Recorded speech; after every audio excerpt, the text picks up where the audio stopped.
Драги гледачи и слушатели, ја најавуваме новата дневна емисија на Адвентистичкото радио Глас на надежта, извор на надеж, секој вторник и четврток со почеток во 9 часот.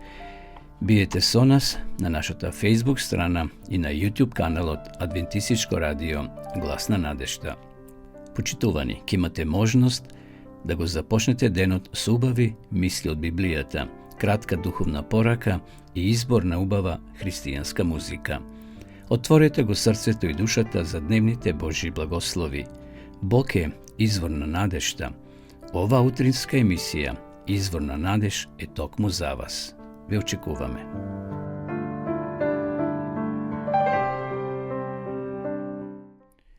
Драги гледачи, драги пријатели, ја започнуваме нашата утринска емисија Извор на надеж, емисија која се емитува во вторник и во четврток со почеток во 9 часот. Еве денеска повторно сме заедно и ова емисија би сакал да ја започнам со еден убав библиски текст кој го наоѓаме во Псалмите Давидови во 23 глава во првиот стих. Еве што кажува псалмистот Давид: Господе, пастир мој, ништо нема да ми недостига.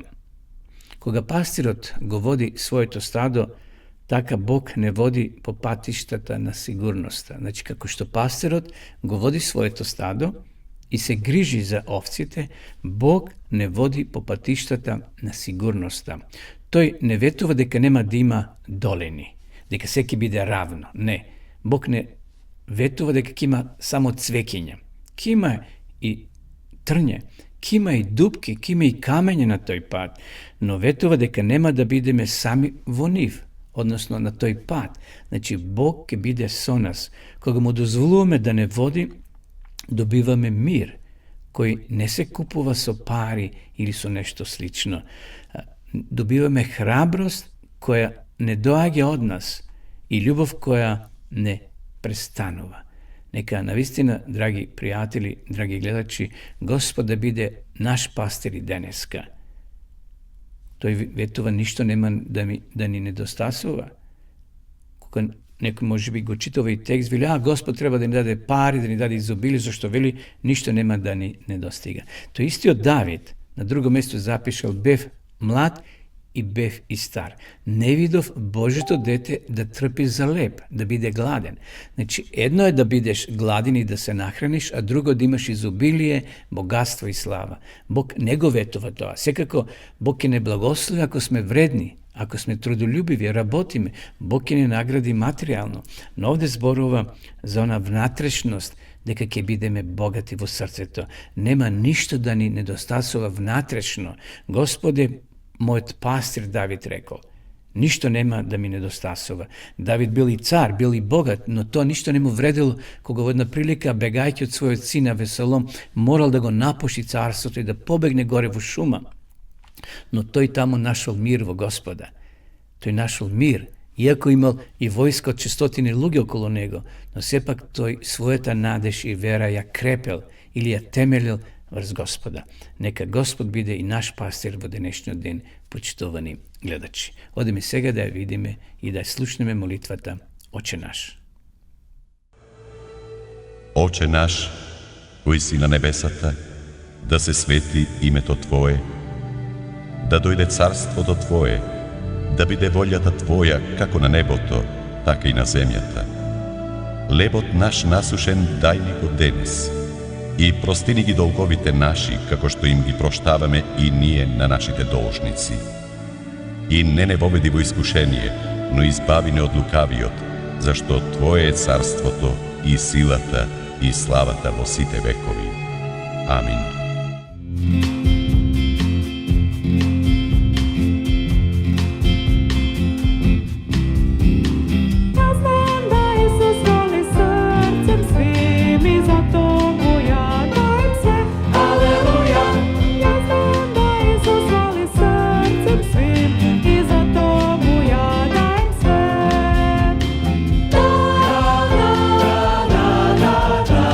I za to mu ja dajem sve.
Исус ги отфрлува човечките обичаи.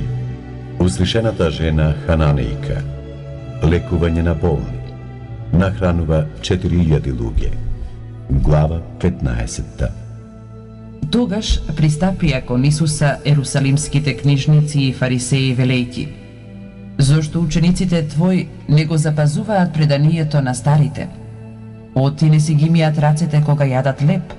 А он им одговори и рече: Па зошто и вие ја престапувате Божјата заповед заради вашето предание? Зашто Бог заповедал и рекол: Почитувај ги татка си и мајка си, и кој го злослови таткото свој или мајка си, со смрт да се казни.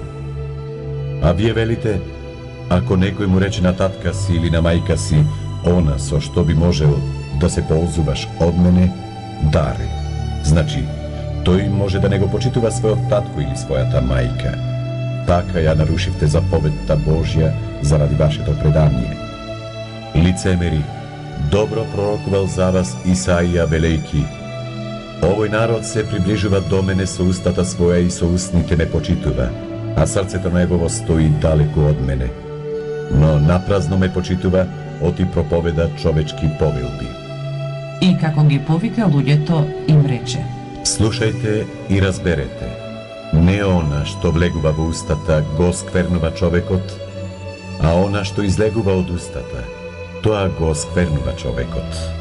Тогаш неговите ученици му се приближија и рекоа: Знаеш ли дека фарисеите што го чуја тој збор се согласнија? А он одговарајќи им рече: Секоја садница што не ја насадил мојот Отец Небесен, ке се искорне. Оставете ги, тие се слепи водачи на слепци, а кога слепец води слепец, обата ке паднат во јама. Петар пак му одговори и рече: Објасни ни ја оваа парабола. А Исус им рече: Ама вие уште ли не сваќате? Уште ли не разбирате дека се што влегува во устата минува преку стомакот и се испрлува надвор? А она што излегува од устата иде од срцето, и тоа е што го осквернува човекот. Оти од срцето излегуваат лоши помисли, убиства, прелюбодејства, блудства, кражби, лажни сведоштва, хули. Тоа го осквернува човекот, а јадењето со неизмиени раце не го осквернува човекот. И кога излезе оттаму Исус, замина во земјата Тирска и Сидонска. И ете, една жена Хананејка, како излезе од оние краишта, повика кон него велејки: Помилуј ме, Господи, сине Давидов, ќерка ми жестоко се мачи од бес. Но он не одврати ниту збор. И пристапувајќи до него, учениците негови го молеа и велеа: Отпушти ја, оти вика по нас. А он одговори и рече: Јас сум пратен само при загубените овци на домот Израилев. Но таа кога пристапи му се клањаше и велеше: Господи, помогни ми. А он одговарајќи и рече: Не е добро да се земе лебот од децата и да се фрли на кучињата. Но таа му рече: Да, Господи, но и кучињата јадат од трошките што паѓаат од трапезата на нивните господари. Тогаш Исус одговори и рече: О, жено, голема е твојата вера. Нека ти биде по желбата твоја. И во тој час оздраве ќерката нејзина. Штом замина оттаму, дојде Исус при морето Галилејско, се искачи во гората и седна таму. И дојде при него многу народ кој имаше со себе хроми, слепи, неми, фатени и многу други, и ги положија пред носете на Исуса и он ги исцели. Така што народот се восхитуваше гледајќи како неми зборуваат, фатени го здравуваат, хроми се движат и слепи прогледуваат, и го прославуваше Бога Израилев. А Исус, кога ги повика учениците свој, рече: Жал ми е за луѓето, оти 3 дена веќе стојат при мене и немаат што да јадат. Да ги распуштам гладни не би сакал, за да не премалеат по патот. Но учениците негови му рекоа: Каде ќе земеме толку леб во пустињава за да нахраниме толку народ? Исус ги праша: Колку лебови имате? А тие одговорија: 7 и неколку риби. Тогаш му заповеда Исус на народот да поседне по земјата.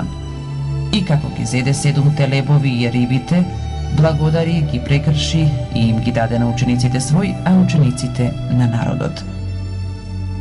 И јадеа сите и се наситија и кренаа останати парчиња 7 полни кошници. А оние што јадеа беа 4000 души, освен жените и децата. Па штом го распушти народот, влезе во кораб и пристигна во пределите Магдалски.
Крај на гревот. Од настанувањето на злото до денеска никој не може да ја објави појавата на гревот во Божјата безгрешна вселена. Но едно е сигурно, Бог на сите интелигентни суштества им дал слободна волја и одлучување. Ниту ангелите, ниту луѓето не се создадени како автоматски машини, а уште помалку како робови на една семоќна сила. Тие се создадени како морални суштества, обдарени со разум и со слобода. Нивната љубов не можела да биде изнудена, зашто љубовта и не е љубов ако не е доброволна. Бог е љубов, кажува Библијата во 1 Јованова 4:8. И Бог не можел разумете суштества да не ги обдари со слободен избор или слободна волја. Никој не знае колку долго во Вселената владеела совршена среќа. Наеднаш мирот бил прекинат. Се нашол некој што ја злоупотребувал слободата. Наместо да го љуби својот Творец, почнал да го мрази. На општо изненадување во Вселената ова необична промена се случила кај еден од највозвишените ангели. Тој ангел стоел најблиско до Божиот престол и по својот ранг и положба бил прв до Христа. Овој голем херувим засолнувач стоел пред лицето на самиот Творец. Го озрачувале зраци на Божјата слава, така што и самиот светел, поради светлината со која отсјајувало од неговото суштество и неговиот престол, тој се викал Луцифер или светлоносец. Овој славен ангел, обдарен со највисока интелигенција, ги познавал сите тајни на Вселената. Пророкот за него еве што рекол: И нема тајна сокриена од тебе, Езекија 28.3.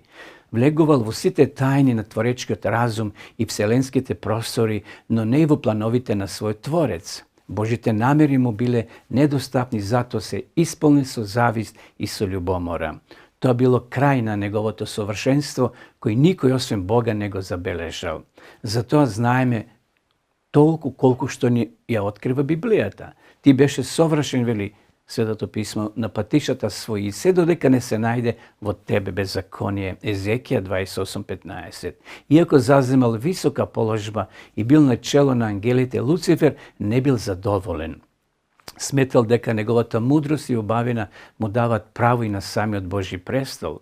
Така никнал гревот во неговото срце. Горделивоста го навела на грев и само возвишувањето го предизвикало неговиот пат. А кога паднал, не сакал повеќе ниту можел да стане. За него немало повеќе повраток, зашто ја пропуштил и последната прилика. Бог немал ништо повеќе да му пружи со што би го вратил кај себе. Не можел да му се каже ништо повеќе од она што веќе го знаел, ниту да му се понуди поголема љубов од она што ја уживал. Бил најблизу до Бога, но кога отпаднал од него, тој е соборен во подземјето во длабината гробна. Бог можел да ја спречи појавата на гревот во Вселената кога би му го одзел на Луцифера правото на слободно одлучување. Меѓутоа, тогаш Христос не би морал да доаѓа на нашата земја како спасител. Би било непотребно да земе човечка природа и да умре за спасението на луѓето. Но на Бога не му е можно на ниедно своје создание да му ја одземе слободата што му ја дал. Тоа би било во спротивност со неговото битие. Иако проблемот на гревот, почитувани гледачи, изгледал нерешив, Бог сепак нашол излез. За Божјата љубов единствен излез била пак љубовта. Библијата не знае за поголем текст од овој што ќе го прочитам сега. Зашто Бог толку го возлюби светот што го даде својот единороден син, да секој што верува во него да не загине, туку да има живот вечен. Јован 3.16. Мнозина се прашуваат зошто Бог не го уништил овој опасен ангел веднаш штом сгрешил и со тоа да го спречи понатомошното ширење на гревот. Но кога Бог веднаш би го отстранил овој противник, својот противник, суштината на Луциферевиот грев и бунт би останала неоткриена. Жителите на невината Вселена не би ја сватиле вистинската природа на гревот, ниту би можеле да ги согледаат сите последици на отцепувањето од Бога. Луцифер од почетокот не истапувал отворено. Своите планови вешто ги спроведувал преку ангелите кои не можеле веднаш да проникнат во вистинските намери на својот водач. Никој од нив не го насетувал ужасниот крај со кој ќе заврши Луциферовото потајно делување. Сите жители на Вселената требало да ја дознаат правата вистина за зачетникот на злото и да сватат дека во неговото срце се наоѓа омраза, а не љубов.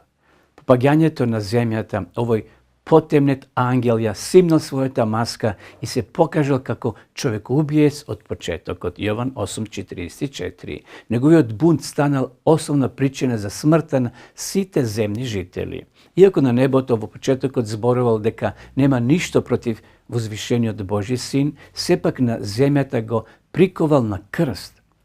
Но тоа конечно го оддало. Зборувајќи за својот крст како за победа над сатаната, Исус рекол: и кога јас ќе бидам издигнат од земјата, сите ќе ги привлечам кон себе. Јован 12:32. Христос умрел онака како што со векови порано било предвидено во Библијата. Може ли светот да очекува да го види и предскажаниот крај на Луцифера? Библијата на тоа одговара потврдно. Христос поднел смрт за преку смртта да го победи оној што има власта над смртта, односно ѓаволот. Евреите 2:14. Уништувањето на Христовиот непријател е предвидено, почитувани. Со Христовата смрт на крстот и со неговото воскресение сатаната е победен, но не и уништен. По Христовото вознесение победениот непријател останал на земјата и со својот змијски гнев го насочил против Христовите следбеници. Духовната и физичката војна против Христовите следбеници ќе стане особено жестока пред самата пропаст на сатаната. Непријателот на секаква правда, пишува во Дела на апостолите 13:10, ќе се устреми со сите сили врз преостанатиот дел на вистинската Христова црква која ги држи Божите заповеди и го има сведоштвото на Исуса Христа. Откровение 12:17. Христос дошол да го избави овој свет од рацете на свирепиот тиранин. Преку Исуса Христа Бог го помирил светот со себе. Секој човечко суштество се уште има слободна волја и избор. Бог ги повикува сите луѓе да се определат за правдата и за вечниот живот. И духот и невестата велат: дојди, и кој чуе нека каже дојди, и кој жеде нека дојде, и кој сака нека земе од водата на животот. Дарум. Откровение 22:17. Иако ќе биде уништен дури во иднина, пропаста на сатаната е сигурна. За конечното уништување на ова стара змија која го мами сиот вселенски свет, читаме во книгата на пророкот Езекил: јас ќе пуштам оган пред тебе што ќе те проголта, и јас ќе те претворам во пепел на земјата пред очите на сите што ќе те видат. Езекил 28:18. Потоа сатаната ќе исчезне за секогаш. Во Вселената никогаш повеќе нема да се појави грев. Драги пријатели, Библијата почнува со создавањето, а завршува со повторно создавање. Бог ќе го објави почетокот на создавањето на новиот свет со зборовите: еве се ново создавам. Откровение 21:5. Оние што верувале во првото создавање ќе бидат сведоци на новото создавање. Пред нас е свет без грев и грешници. Зошто и ние да не станеме негови жители? О, света ног, во сјај се сите звезди, се роди Спасител на сиот свет. Беше во грев и робство сета земја, но тогаш Бог го даде синот свој.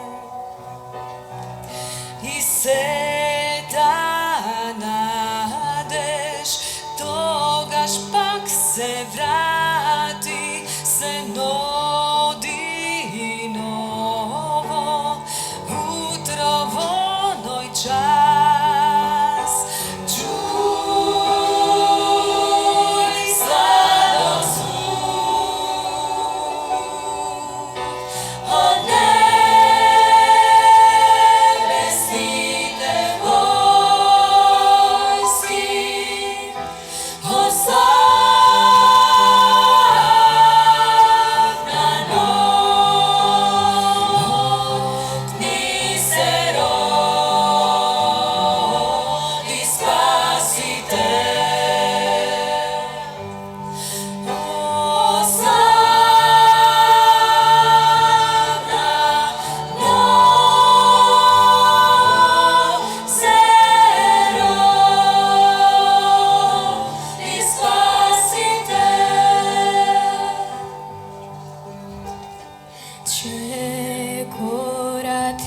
Чекоративко мудреци во ноќта, ја следат звездата на својот пат.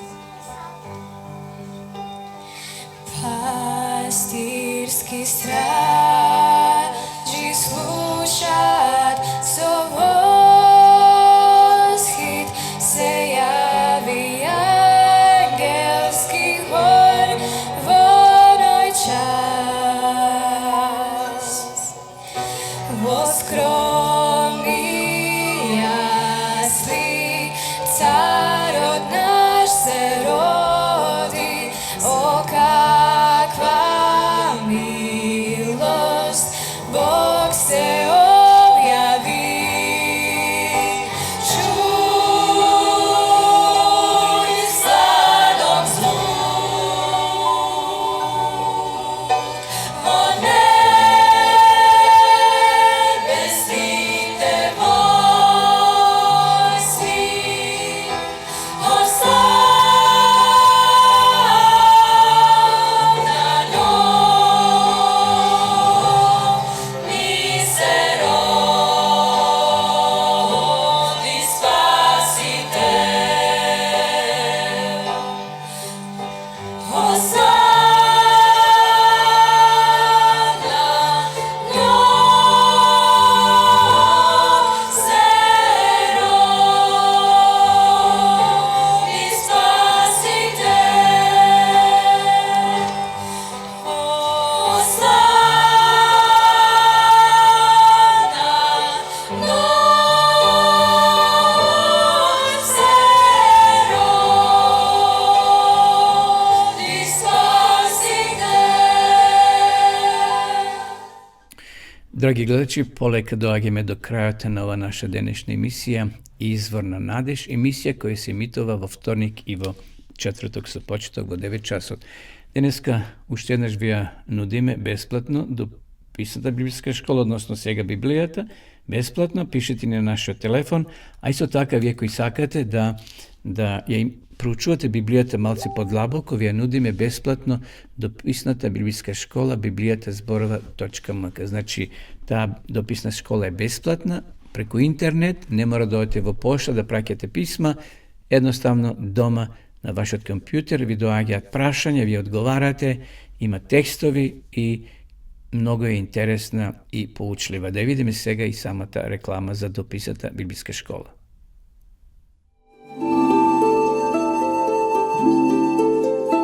Почитувани пријатели, доколку сакате да ја изучувате Библијата, имате изворедна прилика тоа да го сторите преку онлайн веб страницата на Библијата зборува.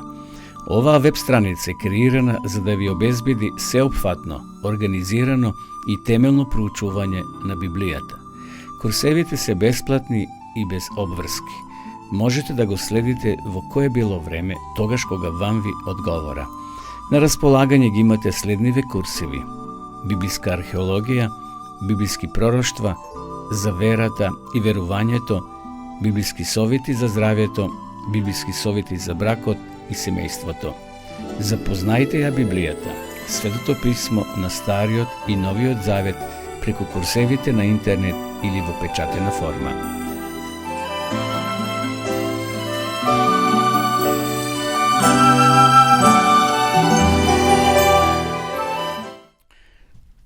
Драги пријатели, драги гледачи, дојдовме до самиот крај на ова наша денешна емисија. Би сакал да ви се заблагодарам што бевте и денеска со нас. Ова емисија може да ја погледнете во реприза на нашиот YouTube канал Адвентистичко радио Гласна надежта и со така може да ја споделите со ваши пријатели и роднини. Посакувам убав ден, Господ да биде наша крепост, Господ да биде наш пастир во овој вознемерен свет, да тој не штити и не чува и да ни даде мир во нашите срца. Секој добро и довидување до следната емисија.